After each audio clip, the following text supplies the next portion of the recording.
Salut les amis, c'est Isma, bienvenue sur Ce qui me fait kiffer, la chaîne YouTube qui mélange pop culture et street culture, alias passion pop culture. C'est un plaisir pour moi de vous retrouver avec la pêche, avec la joie, pour parler d'une de mes séries préférées, mais je dis ça à chaque fois.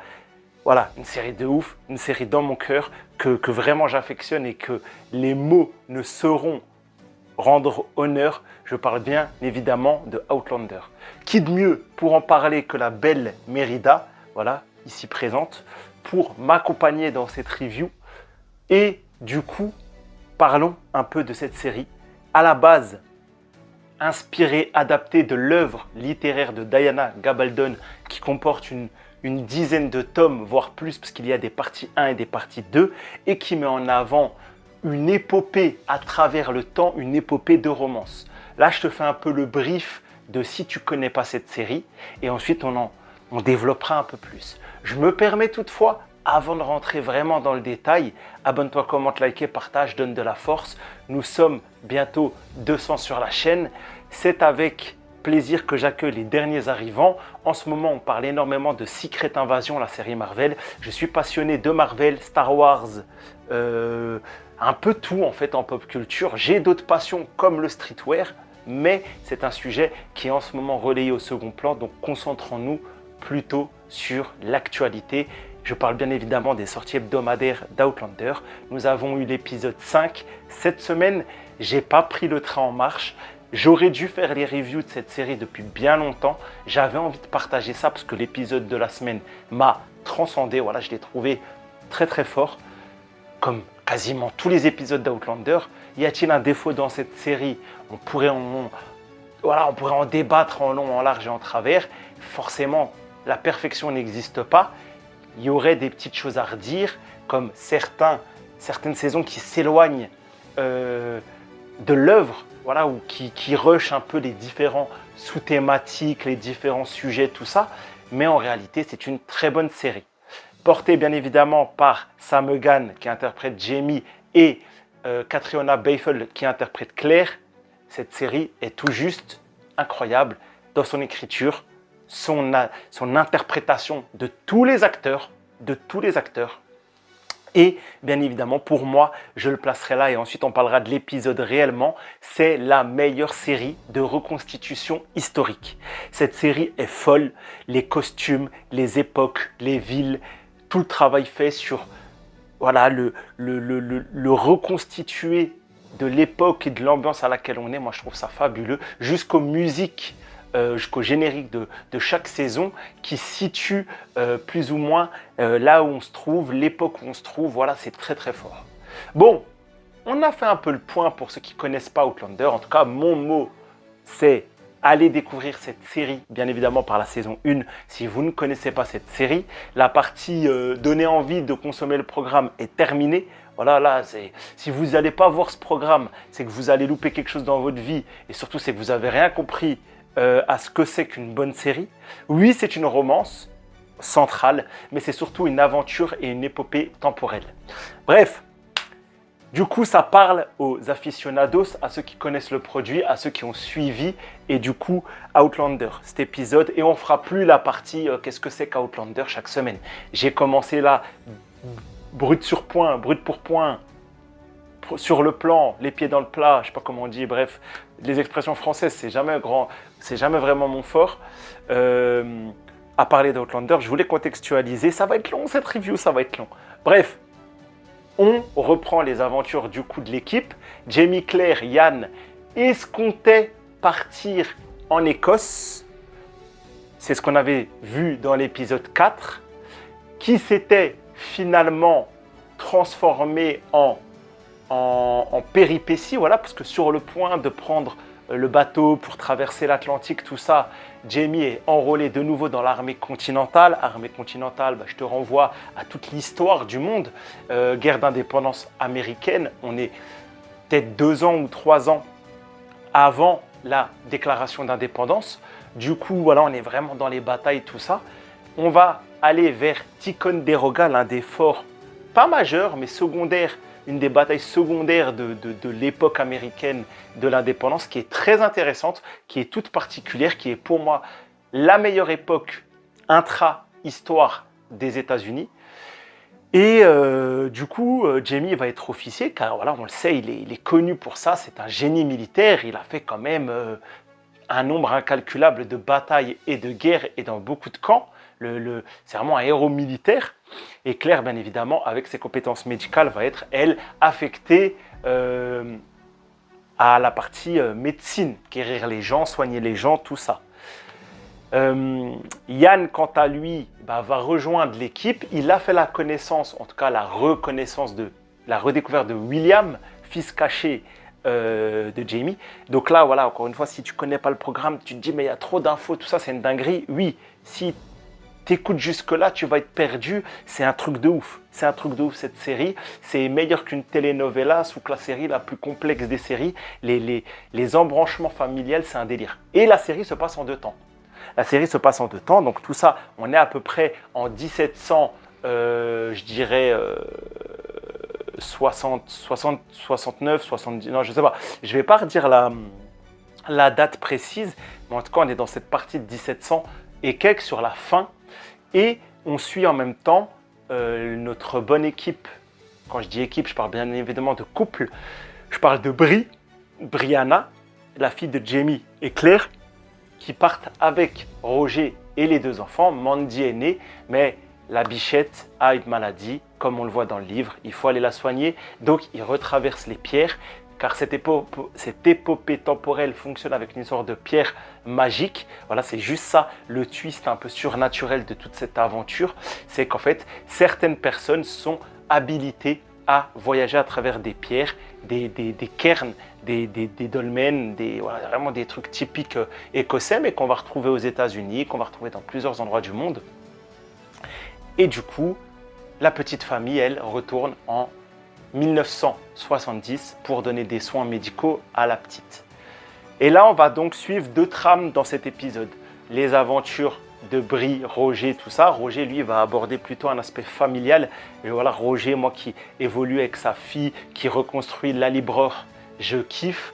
Lalibror, c'est vraiment, pour moi, l'âme d'Outlander, tu vois. Je veux dire, quand on a découvert ce manoir, ce château des Fraser de Janie, et avec un N dans les saisons 1, 2, 3, tout ça. Bon, voilà, je suis tombé amoureux de cet environnement écossais. Toute l'Écosse, elle est magnifique. Et du coup, Roger devient à Lalibror. On a Jeremiah et Mandy qui s'imprègnent déjà de 1970, car il ne faut pas oublier qu'ils sont nés il y a 2 siècles auparavant. Donc là, ça leur fait un changement. Ils découvrent les voitures, les avions, le téléphone, la télévision. Et c'est Brianna qui va prendre le rôle de la femme au foyer, car habilitée avec un diplôme du MIT, je m'excuse les amis, je baille, c'est une habitude, c'est un peu la signature de la maison. Voilà, Brianna, elle va connaître le premier bizutage, tout ça. Elle va découvrir également un bourdonnement type portail temporel qui est reconnaissable dans la série pour ceux qui connaissent le programme.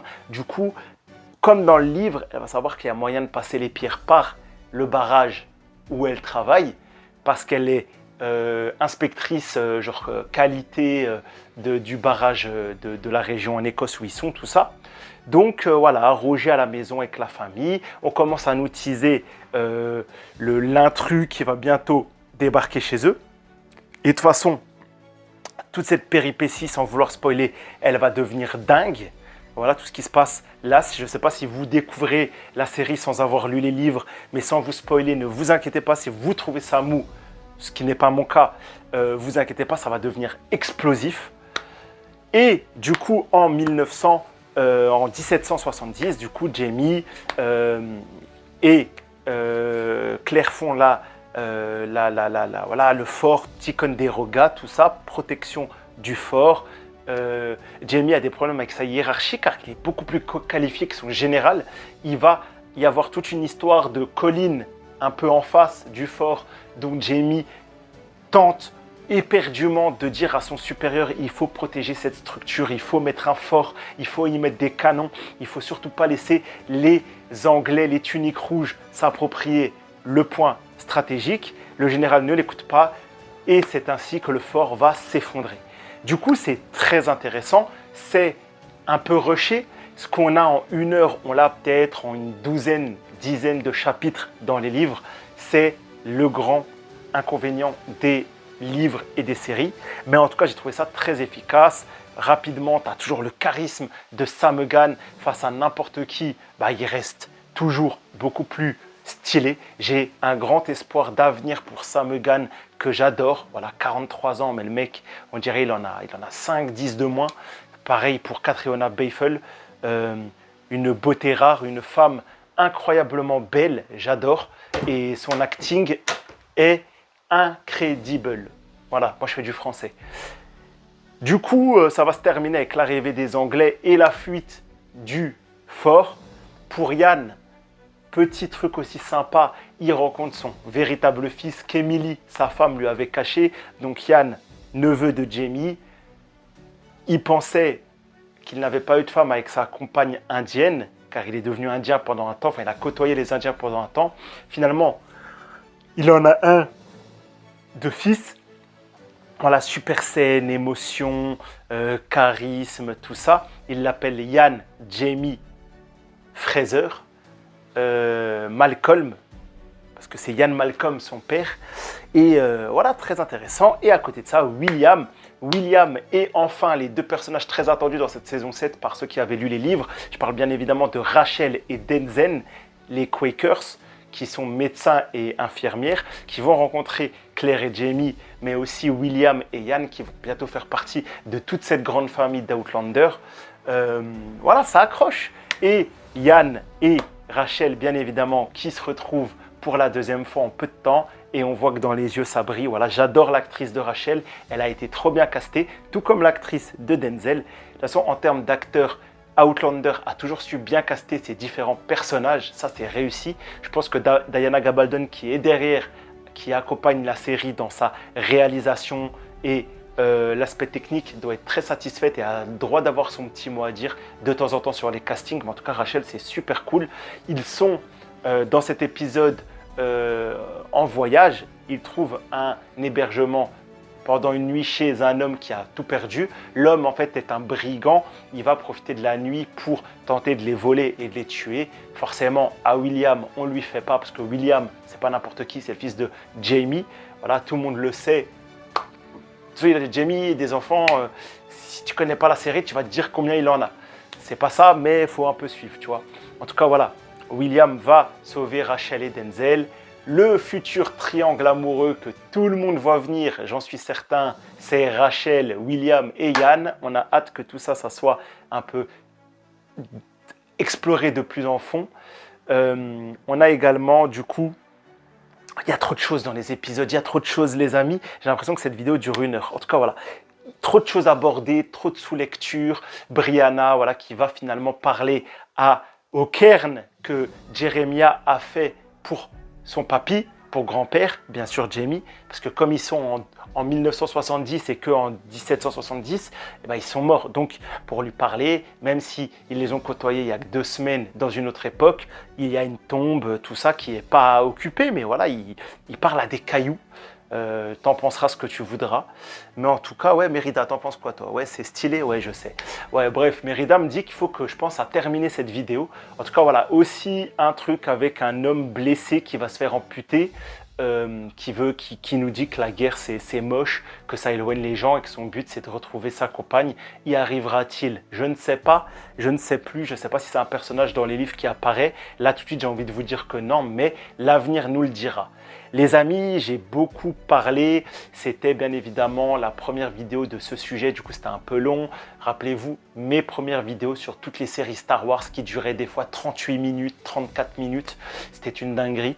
Je vous souhaite, les amis, un bon moment, que vous soyez la journée ou la soirée. J'espère que vous vous êtes régalé avec cette vidéo et que ça vous a permis un peu de faire le point. Voilà à quoi sert cette vidéo si vous consommez l'épisode. C'est un peu de vous faire réfléchir, repenser tout ça pour appréhender la suite de l'aventure. En tout cas, qualitatif, émotion, réalisme. Pas beaucoup d'action, mais l'action va venir. Outlander, ça se déguste, ça prend le temps et c'est ça le point fort de cette série. Nous ne sommes pas dans une série où ça explose toutes les 5 secondes, tout ça. C'est du drama, c'est de l'expression, tu vois, ça prend son temps et c'est ça qui est cool.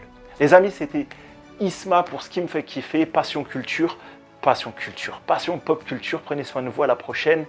Bye, les petits likes, les commentaires, abonnez-vous.